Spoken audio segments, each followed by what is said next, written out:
So guys आज के इस वीडियो में मैं डू वाइल लूप को ब्रेक डाउन करूंगा आप लोगों के लिए और आप लोगों को बताऊंगा कि डू वाइल लूप क्या होता है और आप लोगों को समझ में आएगा अच्छे से कि डू वाइल लूप क्यों यूज़ करना चाहिए और डू वाइल लूप का यूज़ क्या है। तो अभी हम लोग यहाँ क्या करेंगे, स्टार्ट करेंगे डू वाइल लूप के सिंटेक्स के साथ। तो मैं सिंपली यहाँ पर बहुत तेज़ एक सिंटेक्स लिख दूंगा आप लोगों के सामने और उसके बाद आप लोगों को समझाऊंगा क्या होता है कोड टू बी एग्जीक्यूटेड। ठीक है, तो मैं यहाँ पे लिख देता हूँ कोड टू बी एग्जीक्यूटेड और कोड टू बी एग्जीक्यूटेड के साथ साथ मैं क्या करूँगा, यहाँ पर लिख दूंगा इसको बंद कर दूंगा। ठीक है, और इसको बंद करके यहाँ पर वाइल लिख दूंगा।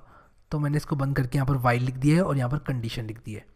ठीक है, ये मैंने इसका स्ट्रक्चर लिखा है। ठीक है, अब मैं यहाँ पर एक लाइन खींचूंगा और लाइन खींच के यहाँ पर एक एग्जाम्पल लिखूंगा। तो मैं दो तरह के सिंटेक्स लिखूंगा। ठीक है, और मैं यहाँ पर क्या करूँगा, मैं यहाँ पर कुछ एग्जाम्पल लिख दूंगा और यहाँ पर लिख दूंगा प्रिंट एफ आई और मैं प्रिंट एफ लिखूंगा और लिखूंगा %d और कॉमा लगा के लिखूंगा आई। ठीक है, सेमी कॉलन लगता है सी प्रोग्राम में, हमेशा आप लोग याद रखना। और उसी के साथ साथ मैं यहाँ पर क्या लिखूंगा, वाइल और यहाँ पर लिखूंगा आई इज़ लेस देन 10। ठीक है, और उसी के साथ साथ यहाँ पर एक सेमी कॉलन लगेगा और इससे पहले मैं क्या करूँगा, लिख दूंगा int i is equal to 0। I को इनिशियलाइज और डिक्लेयर कर दिया और मैंने उसको 0 से इनिशियलाइज कर दिया आई को। अब यहाँ पर मैं समझाता हूँ उस प्रोग्राम को। जैसे कि मैंने आप लोग को बताया था कि लूप्स का काम क्या होता है। लूप्स का हमारे पास काम होता है कोड रीयूजेबिलिटी को बढ़ाना। एक ही कोड को आप लोग अलग अलग तरह से यूज़ कर सकते हैं। और तीसरी चीज़ थी कि आप लोग एलिमेंट्स को ट्रैवर्स कर सकते हैं किसी भी डेटा स्ट्रक्चर के। ये मैं आप लोग को बाद में बताऊँगा, लेकिन अभी मेरे लिए इंपॉर्टेंट है कि मैं आप लोगों को ये सिंटेक्स ब्रेक डाउन करके बताऊँ। तो चलो आ जाओ, इस सिंटेक्स को ब्रेक डाउन करते हैं पहले। ठीक है, तो ये क्या है, डू। ये सिंटेक्स है कि लूप के अंदर आप घुस चुके हैं। ठीक है, तो और ये डू ये बताता है कि ये डू वाइल लूप है। ये इस तरह का लूप है जिसकी बात अभी मैं कर रहा हूँ, क्योंकि दो और तरह के लूप होते हैं, वो होते हैं फॉर लूप और वाइल लूप। तो ये वो लूप नहीं है, डू वाइल लूप है। पहली लाइन ये बता रही है, इसके बाद कोड टू बी एग्जीक्यूटेड, जो कि इस केस में ये दो लाइन है। तो क्या होगा, simply i is equal to 0 है। अब आप लोग एक चीज़ देखना कि कंडीशन मैंने कुछ चेक नहीं करी।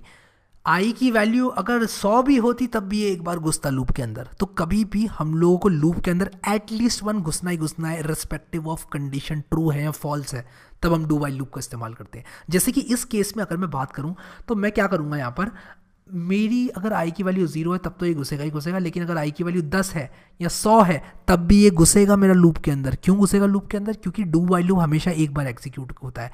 तो यहाँ पर मैं लिख देता हूँ डू वाइल लूप, तो मैं लिख देता हूँ यहाँ पर डू वाइल लूप जो होता है हमारा, और मैं लिख देता हूँ एग्जीक्यूट्स एटलीस्ट वंस कुछ इस तरह लिख देता हूँ। ठीक है, तो कम से कम एक बार तो एग्जीक्यूट होगा ही होगा।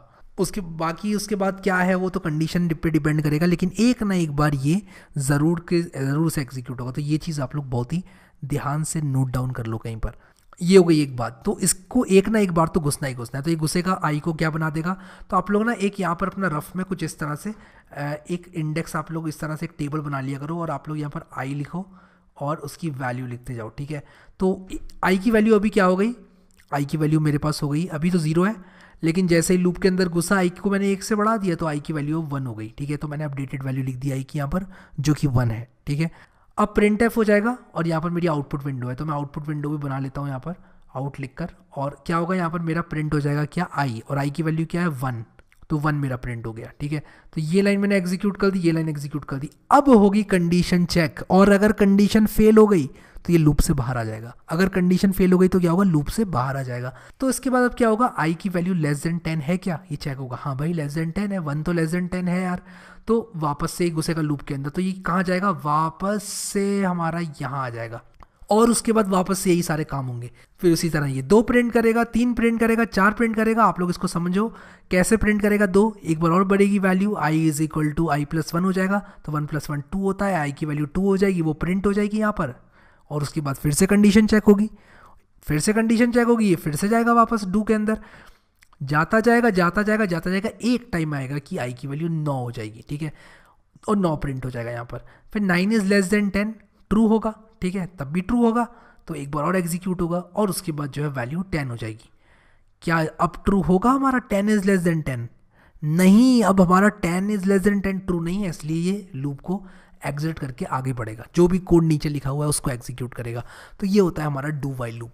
तो यार डू वाइल लूप को मैंने ऐसे थ्योरेटिकली आप लोग को बताया। अब मैं आप लोग को इसका प्रोग्राम रन करके दिखाता हूँ विजुअल स्टूडियो कोड के अंदर। तो चलो चलते हैं हमारे विजुअल स्टूडियो कोड के अंदर और वहाँ पर हम लोग देखेंगे इस प्रोग्राम को कि किस तरह हम लोग डू वाइल लूप को यूज़ करके प्रोग्राम लिख सकते हैं। सो गाइस अब मैं यहाँ पर क्या करूँगा, tutorial13.py के नाम से एक फ़ाइल बना लूँगा। तो मैं अपने विजुअल स्टूडियो कोड में आकर यहाँ पर tutorial13.py के नाम से एक फ़ाइल बना लूँगा। तो मैं यहाँ पर tutorial13.c सॉरी नॉट py, हम लोग पाइथन में प्रोग्रामिंग नहीं कर रहे हैं, मैं सी प्रोग्रामिंग कर रहा हूँ। तो मैं यहाँ पर tutorial13.c के नाम से बनाऊंगा।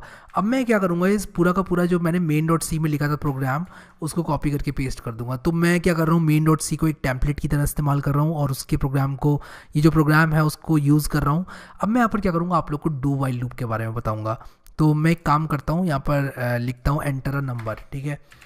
तो मैं लिख रहा हूँ यहाँ पर एंटर अ नंबर और यहाँ पर मैं क्या करूँगा, एक इंट नम नाम से एक नंबर को डिफाइन करूँगा और स्कैनएफ की मदद से क्या करूँगा, यूज़र से उसको ले लूँगा।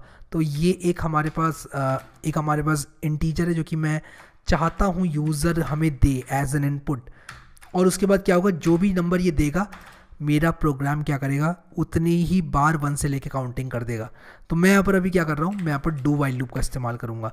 तो सबसे पहले मैंने आपको बताया था डू का कुछ सिंटेक्स कुछ इस तरह से होता है डू वाइल का, और यहाँ पर क्या होता है, फिर डू को सबसे पहले हम लोग कुछ इस तरह से लिखते हैं और उसके बाद क्या होता है, हमारे सिंटेक्स के अंदर हम लोग यहाँ पर वाइल लिख देते हैं। तो यहाँ पर मैं वाइल लिखूंगा, कंडीशन लिखूंगा और उसके बाद मैं यहाँ पर सेमी कॉलन लगा दूंगा। तो मैं यहाँ पर सिंपली क्या करूँगा, एक इंडेक्स नाम से वेरिएबल बनाऊंगा और मैं कहूँगा जब तक index is less than number तब तक प्रिंट करते रहो। तो उसके लिए मुझे क्या करना पड़ेगा, इंडेक्स को 0 से इनिशियलाइज करना पड़ेगा। तो मैंने यहाँ पर नंबर तो अभी यूज़र से लेने वाला हूँ, मैं इंडेक्स को मैं 0 से इनिशियलाइज कर देता हूँ। उससे क्या होगा, मेरी इंडेक्स 0 से इनिशियलाइज हो जाएगी और इसके अंदर मैं जो भी डालूंगा वो मेरा एग्जीक्यूट होता जाएगा। कब तक, जब तक ये कंडीशन ट्रू है, जैसे कि हमने अभी डिस्कस किया था। तो जल्दी से मैं प्रोग्राम लिख देता हूँ और फिर आप लोग को दिखाता हूँ कि मैंने यहाँ पर क्या किया। तो मैं यहाँ पर सिंपली printf लिख रहा हूँ। printf लिखने के बाद मैं यहाँ पर %d लिखूंगा और %d लिखने के बाद मैं यहाँ पर क्या करूँगा, मैं प्रिंट कर दूंगा इंडेक्स को। उसी के साथ साथ मैं क्या करूँगा, index is equal to index plus 1। तो यहाँ पर मैं क्या कर रहा हूँ, मैं असाइनमेंट ऑपरेटर का इस्तेमाल कर रहा हूँ और मैं एक अरिथमेटिक ऑपरेटर का इस्तेमाल कर रहा हूँ। तो मैं क्या करूँगा, यहाँ पर इंडेक्स इज प्लस 1 कर दूंगा सबसे पहले। तो मेरी जो इंडेक्स है उसकी वैल्यू 1 हो जाएगी और मेरी इंडेक्स की वैल्यू अपडेट हो जाएगी। सिंपली 0 थी तो 1 हो जाएगी, 1 है तो 2 हो जाएगी और 2 है तो 3 हो जाएगी। तो ये लाइन क्या करती है, हमारे वेरिएबल को 1 से बढ़ा देती है, ठीक है। चलो रन करते हैं और देखते हैं यहाँ पर क्या मिलता है हमको। तो मैंने अपने कोड रनर को मैंने कुछ इस तरह से कॉन्फ़िगर कर रखा है कि मैं जैसे ही अपना रन बटन दबाता हूँ ऊपर, तो होता क्या है कि ये सेव हो जाता है ऑटोमेटिकली। और अगर आप लोग को कोई भी इशू होता है तो आप लोग मैनुअली कंपाइल कर सकते हो जीसीसी और प्रोग्राम का नाम लिख के। तो मान लो मैंने यहाँ पर 45 थोड़ा बड़ा हो जाएगा, 3 लिखा तो 0, 1 और 2 मेरा प्रिंट हो गया, ठीक है। और यहाँ पर अगर मैं लिखूँगा 4 तो मेरा 0, 1, 2, 3 प्रिंट हो गया। तो यहाँ पर मैंने 3 लिखा तो 0, 1, 2 प्रिंट हुआ, 4 लिखा तो 0, 1, 2, 3 प्रिंट हो गया, जो कि बहुत बढ़िया है, ठीक है। मान लो फॉर सम रीज़न आप चाहते हो कि आपका 1 से प्रिंट हो, तो आप लोग क्या कर सकते हो, printf कर सकते हो इंडेक्स प्लस 1। उसी के साथ साथ मैं चाहता हूँ कि जब मैं प्रिंट कर रहा हूँ तब मेरा एक \n भी है, यानी कि न्यू लाइन कैरेक्टर है। वापस से रन करता हूँ, तो जब मैं ये रन कर रहा हूँ यहाँ पे, जब मैं बोल रहा हूँ कि वापस से रन करता हूँ, उसका मतलब ये है कि ऑटोमेटिकली यहाँ पर कंपाइल भी कर रहा है मेरे लिए और मेरे लिए रन भी कर दे रहा है। तो आप लोग इस बात का ध्यान रखना। तो मान लो मैंने नंबर 12 लिखा तो ये 1 से लेके 12 तक मेरे लिए सीक्वेंस प्रिंट कर देगा, ठीक है। अब मैं यहाँ पर क्या करूँगा, यहाँ पर मान लो मुझे मैं कोई बड़ा नंबर डाल के देखता हूँ। मान लो मैंने 45 लिखा, ठीक है, और यहाँ पर ही देखो 1 से लेके 45 तक मेरे लिए प्रिंट कर देगा। अगर मुझे 1 से लेके 45 तक लिखने का प्रोग्राम, 1 से लेके 45 प्रिंट करने का प्रोग्राम लिखना पड़ता, तब मैं क्या करता, तब मैं परेशान हो जाता, मुझे बार बार प्रिंट करना पड़ता। लेकिन ज़रा देखो लूप्स ने हमारी ज़िंदगी को कितना आसान बना दिया।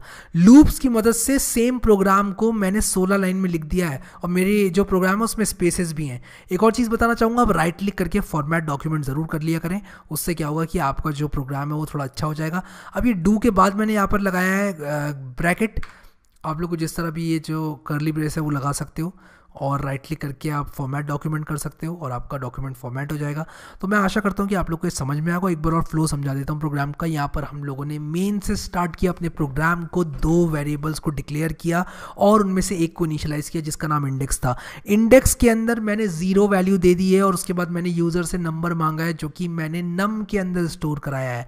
उसके बाद मैंने डू वाइल लूप चलाया है और मैंने बोला है कि डू वाइल लूप को चलाओ और उसी के साथ साथ प्रिंट कर दो इंडेक्स प्लस 1, तो इंडेक्स 0 थी तो 1 प्रिंट होगा, इंडेक्स 2 है तो 3 प्रिंट होगा। इसके बाद मेरी इंडेक्स इंक्रीमेंट होगी, और एक बार मेरी इंडेक्स इंक्रीमेंट हो गई तो उसके बाद वापस से कंडीशन चेक होगी कि कंडीशन ट्रू है या फॉल्स है। अगर कंडीशन ट्रू है तो वापस से मेरा वाइल लूप के अंदर जाएगा, और ये लूप जाता जाएगा लाइन नंबर 9 से लेकर 12 तक एग्जीक्यूट होता जाएगा जब तक ये कंडीशन सच है। जैसे ये कंडीशन झूठ होती है ये इससे बाहर निकल जाएगा, और जो भी यहाँ पर लाइन नंबर 13 से लेकर जो भी लिखा हुआ है, इस केस में रिटर्न लिखा हुआ है, इसलिए प्रोग्राम को रिटर्न कर देगा। सो गाइस, मैं आशा करता हूं कि आप लोग को समझ में आया होगा डू वाइल लूप, और आप लोग जो है प्रोग्राम लिख पाएंगे डू वाइल लूप्स की मदद से।